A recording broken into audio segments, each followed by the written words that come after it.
Hi, I'm Tim. Welcome to Watchbox, and thanks for logging on. If you love this watch, email me, tmosso@thewatchbox.com. Your purchase and pricing email question line for buying this or any watch you see on any Watchbox platform. Email me directly at tmosso@thewatchbox.com. Today, we're discussing the Rolex Oyster Perpetual Datejust in steel. This is reference 126200. 36 millimeters in diameter. It's 11.7 millimeters thick, 43.4 millimeters from lug tip to lug tip, and 44.9 millimeters from end link to end link across the wrist with a 20 millimeter spacing between the lugs. On my wrist, which is 16 centimeters in circumference, the watch wears beautifully. From 1945 and the advent of the very first Datejust model, this has been the look. 36 millimeters with the Jubilee bracelet, named at the time because it launched with the Datejust in 1945, the 40th anniversary or Jubilee of the Rolex brand. It'll easily slide underneath the cuff, as you can see, and I recommend it for a wrist as small as 13 centimeters in circumference. Taking a quick look at that Jubilee bracelet, this is what's been called the Super Jubilee since it first bowed in 2005. So we have a solid end link profile. You can see these links here on the end link that conforms to the case. Those are solid. And then we have solid center links. So even though it has a short link cross section for a supple feel, and it has perforations for an airy feel that vents well on the wrist, you still have structural integrity thanks to all those solid links.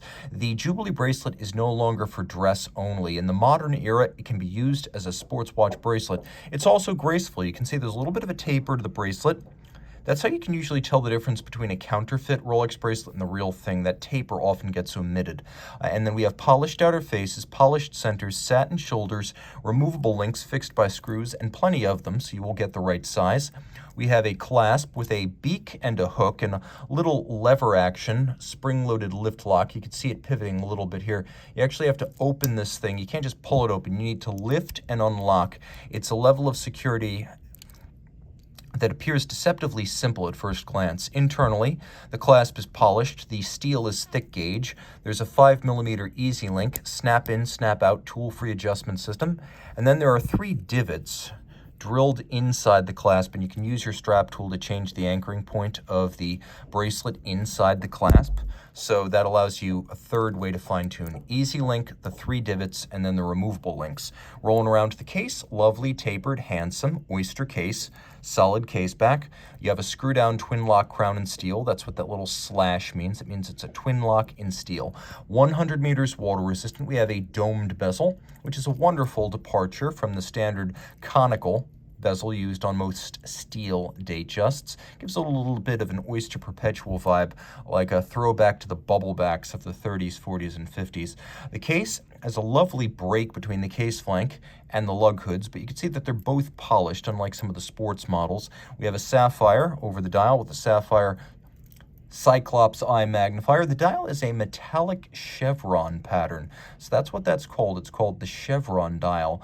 We have the little crown between Swiss and made that lets you know this is a post-2018 Datejust. We have applied white gold indices, a white gold crown, and white gold hands, because over time 18 karat white gold will not tarnish, oxidize, or change its color. And then of course we have plenty of luminescence in Rolex's signature Chromolite blue lume. Not every Datejust dial is lumed. This one is. Inside the case, caliber 3235, the latest generation of Rolex's in-house automatic winding perpetual movement. At Rolex, perpetual means rotor winding. So it has a 70-hour power reserve, beats 8 times per second, has 31 joules. It's a COSC certified Swiss chronometer. You have stop seconds. You also have a quick set date. The watch is not just chronometer certified. Rolex takes the certified movement, then cases it up and tests it as a fully assembled watch in 6 positions, not the COSC's 5, to make sure that as it leaves the factory, the watch will tell time to tolerances no worse than -2 + 2 seconds per day.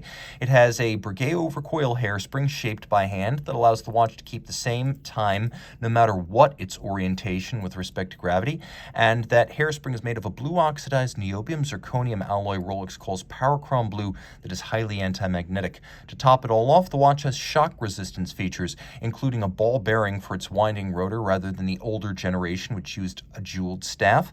It has a free-sprung balance and a full balance bridge, so this is a water-resistant, shock-resistant, and anti-magnetic watch. Reach out to Team Mosso at thewatchbox.com for purchase and pricing details. Note this watch is all Rolex. They make the shock protection, they make their lubricants, they even make their own steels. This 904L steel is more corrosion resistant than 316. You don't even need to rinse it after saltwater exposure.